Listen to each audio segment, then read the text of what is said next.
তো মুসলমানের সবচেয়ে বড় পরিচয় সে মুসলমান, এরপর তার দল কি, তার মত কি, তার সঙ্গে আমার ইখতিলাফ কি, আর এগুলো বহুত পরের বিষয়। ভাইয়ে ভাইয়ে মনোমালিন্য থাকতে পারে, কিন্তু কোনো ভাইয়ের উপর যদি আঘাত আসে সবার আগে তো আমাকেই গর্জে উঠতে হবে। বাংলাদেশে আহলে হাদিসের এক শেখ মুজফফর বিন মুহসিন সাহেব ডাইরেক্ট বলেছে সুস্পষ্ট এই ভাষায়, দেওবন্দিরা মুশরিক।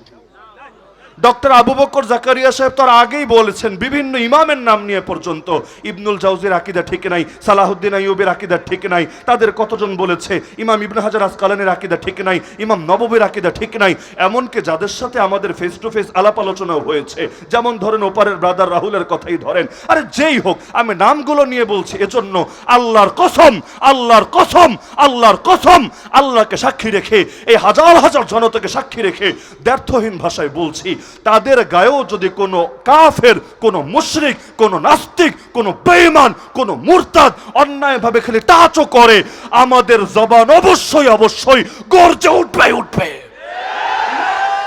আমাদের সবচাইতে বড় পরিচয়, মূল পরিচয়, আমরা মুসলমান। ওয়াকালা ইন্নানি মিনাল মুসলিমিন। আল্লাহ তাআলা এই পরিচয় যারা দিতে জানে তাদেরকে শ্রেষ্ঠ বান্দা ঘোষণা করেছেন দুনিয়ার বুকে।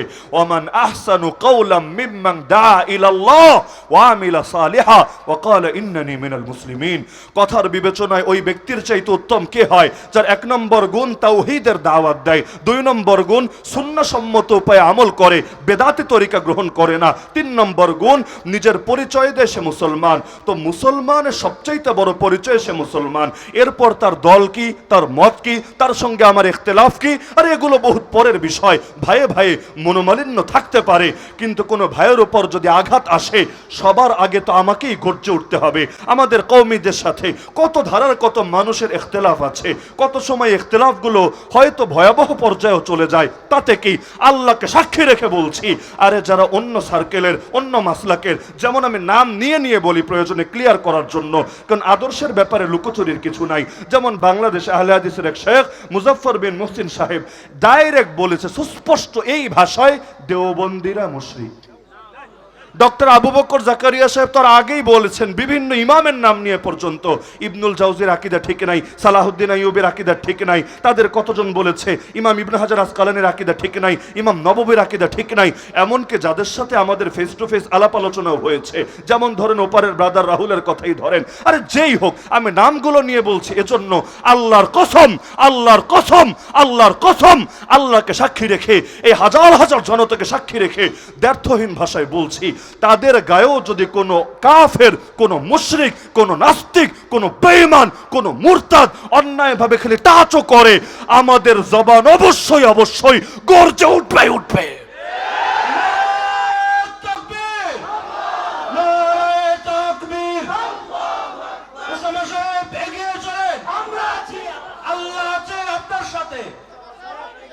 তো মুসলমানের সবচাইতে বড় পরিচয় মুসলমান। হ্যাঁ, ইখতিলাফ ইখতিলাফের জায়গায়, আর ঈমান ঈমানের জায়গায়।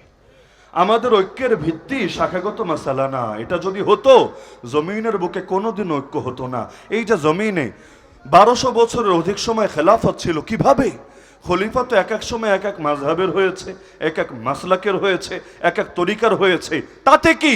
মাযহাব তোমার যাই হোক, মাসলাক তোমার যাই হোক, মাশরাব তোমার যাই হোক, তোমার সাথে ইখতিলাফ আমার থাকবে, থাকুক, কিন্তু যখন জিহাদের প্রয়োজন, দিন কায়েমের প্রয়োজন, মাজলুম রক্ষার প্রয়োজন, তখন তোমার দল তো মূলত আমারও জিহাদ। কারণ আল আকসা রক্ষা করার দায়িত্ব আল্লাহ শুধু ফিলিস্তিনিদেরকে দেয় নাই, আল আকসা রক্ষা করার দায়িত্ব আল্লাহ শুধু হামাসকে দেয় নাই, আল আকসা রক্ষা করার দায়িত্ব আল্লাহ দিয়েছেন তাকে যে আল্লাহকে পরিচয় দেবে নিজের রব হিসাবে। সুতরাং তার বাড়ি বাংলাদেশ হোক, তার বাড়ি আমেরিকা হোক, তার বাড়ি সৌদি হোক, তার বাড়ি ইন্ডিয়া হোক, আল আকসা রক্ষার লড়াই করতে হবে ফরজ হিসাবে সবাইকেই। তা আমার কাজ আমার ভাই করে দিচ্ছে, আরে তাকে তো মাথায় তুলে নাচা দরকার।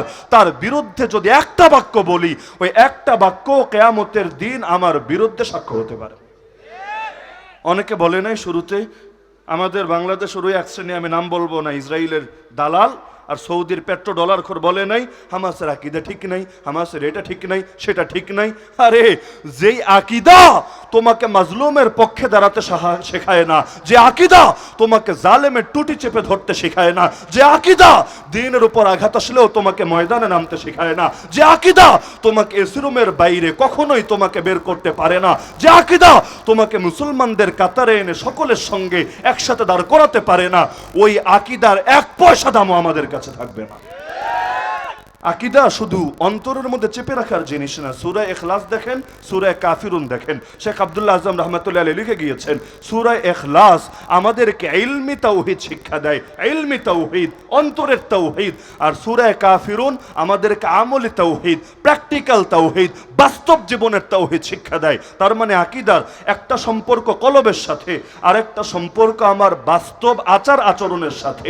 এই যে আমরা নামাজ পড়ি, এটাও আমার আকীদার দাবি। এই যে আমরা রোজা রাখি, এটাও আমাদের আকীদার দাবি। এই যে আমরা হজ করি, যাকাত দেই, এটাও আমাদের আকীদার দাবি।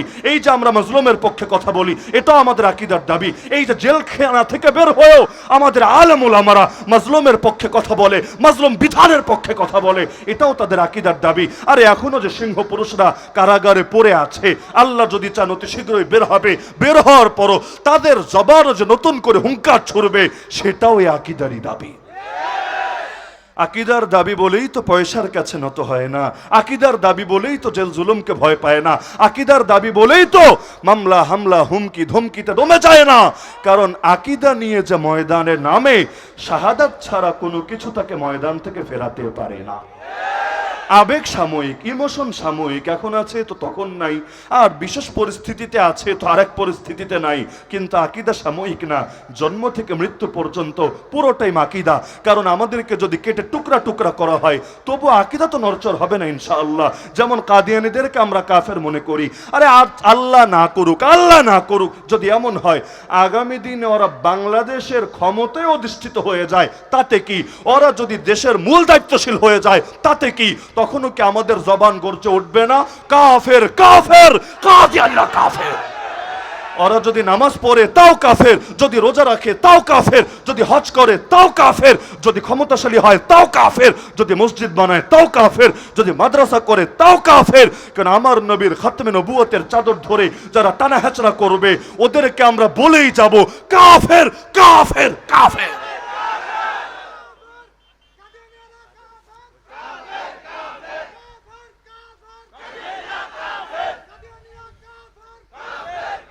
সুতরাং আজ আমার 1 নম্বর বার্তা যে আমাদেরকে নিজেদের অস্তিত্ব রক্ষার জন্য, আগে বলতাম দ্বীনের অস্তিত্ব, কোরআনের শাসন ইত্যাদি ইত্যাদি, এখন বলতে হচ্ছে নিজেদের অস্তিত্ব। কেন জানেন? আগে তো বাঁচতে হবে, তারপর না আদর্শের প্রশ্ন আসবে। কি আদর্শ নিবেন না নিবেন, এটা তো দ্বিতীয় ধাপের আলাপ।